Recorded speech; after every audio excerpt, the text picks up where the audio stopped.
এবারে বিএনপি ক্ষমতায় না এলে মাথার চুল না কাটার পণ করে বসেছেন রাজবাড়ীর কালুখালী উপজেলার সাবু। তারপর আমি নিয়োগ করছি, চুল ছাকাইছি, বিএনপি সরকার ক্ষমতায় আসে চুল আর কাটবো না। তা আমার নেত্রী বেগম খালেদা জিয়া যেন ক্ষমতায় আসবে সেদিন আমি চুল কাটবো। জানা যায় আওয়ামী লীগের উপরে জেদ করে প্রায় 16 বছর আগে চুল না কাটার প্রতিজ্ঞা করে সেটা এখনো ধরে রেখেছেন 40 বছর বয়সী সাবু।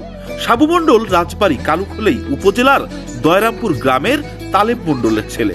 পেশায় তিনি একজন কাঠমিস্ত্রি, একই সাথে বাংলাদেশ জাতীয়তাবাদী দল বিএনপির একজন একনিষ্ঠ কর্মী। চুল কাটা কিন্তু কত লোক আমার বাড়ির বেড়াটা আমার বাইরে বেড়াটা সবাই করছে, চুল তোর কাছে হলে হ্যান আমার মাথায় পচার মধ্যে গাও মতো করতে আমি কাটি নেই আমাদের নেত্রীর কারণে। সাবু মণ্ডল জানায় 2008 সালে বিএনপি নির্বাচনে পরাজিত হলে ধানের শীষে ভোট দেওয়ার কারণে আমার উপর নির্যাতন করে আওয়ামী লীগের সন্ত্রাসীরা। বাবার দেওয়া সম্পত্তি বিক্রি করে তিনি একটি মাইক্রোবাস কিনেছিলেন, সেটিও আওয়ামী লীগের সন্ত্রাসীরা লুটপাট করে নিয়ে যায়। বিভিন্ন সময়ে পুলিশ দিয়ে গ্রেফতার করা হয় তাকে। তার উপর এসব অত্যাচার এবং নির্যাতনের পর থেকেই জেদ করে মাথার চুল কাটা বন্ধ করে দেন তিনি। পুলিশ ধরেও নিয়ে গেছিল, টাকা পয়সা আমি সারা লাগে চুল কাটিয়ে বসাইছিল, চুল কাটিয়ে বসাইছিল, চুল কাটার পরে কাট পিঠে আমি তার টাকা দিয়ে আমি চুল ছায়া লাগছে, তা আমি তার চুল কাটপা দিইনি। জেদের বসে তিনি বলে ফেলেন, যদি বিএনপি সরকার ক্ষমতায় আসে তাহলেই আমার মাথার চুল কাটবো, আর যদি না আসে তাহলে আমৃত্যু আমার এই মাথার চুল এভাবেই থাকবে, আমি চুল কোনোভাবেই কাটবো না। যদি কখনো বিএনপি সরকার ক্ষমতায় না আসে আমার চুল আমার সারা জীবন থাকবে। তিনি আরো বলেন, আওয়ামী লীগ সরকার ক্ষমতায় থাকাকালীন আমার মাথার চুল কাটার জন্য এমপি সাহেবের কাছে নিয়ে যাওয়া হয়েছে কয়েকবার।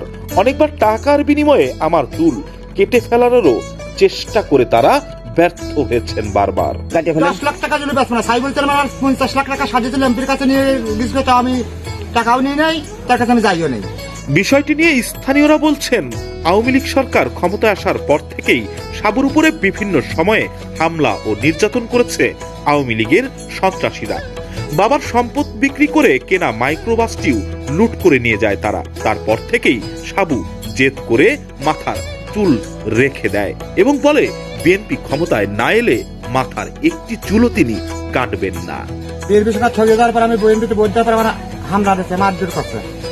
মারধর দেওয়ার পর আমি নিয়োগ করছি, চুল ছাকাইছি, বিএনপি সরকার ক্ষমতায় আসে চুল আর কাটবো না।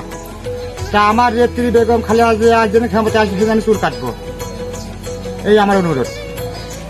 আমার চুল কাটা কিন্তু কত লোক আমার বাড়ির বেড়াটা আমার বাইরে বেড়াটা সবাই করছে, চুল তোর কাছে হলে হ্যান আমার মাথায় পচার মধ্যে গাও মতো করতে আমি কাটি নেই আমাদের নেত্রীর কারণে।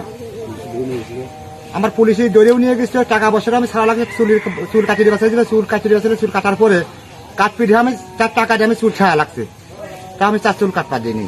যা কিছু রাজবাড়ির তাই নিয়ে রাজবাড়ী সার্কেল।